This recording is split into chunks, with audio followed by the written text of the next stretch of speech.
If you want to create your own social media post but you don't have the inspiration quite yet, you can go to the Create tab.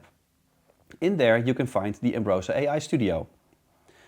How this works is that you will be interacting with an AI agent named Emma, and Emma can create some social media content for you, including images.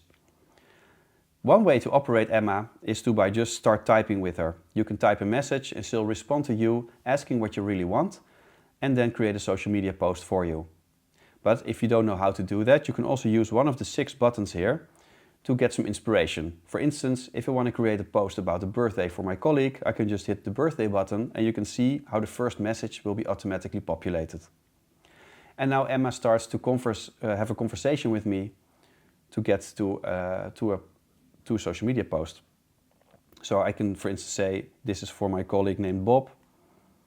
Emma will be typing and generating a social media post, and then she'll come back with me with a picture of a nice cake and some text that I can share right away by using the share button.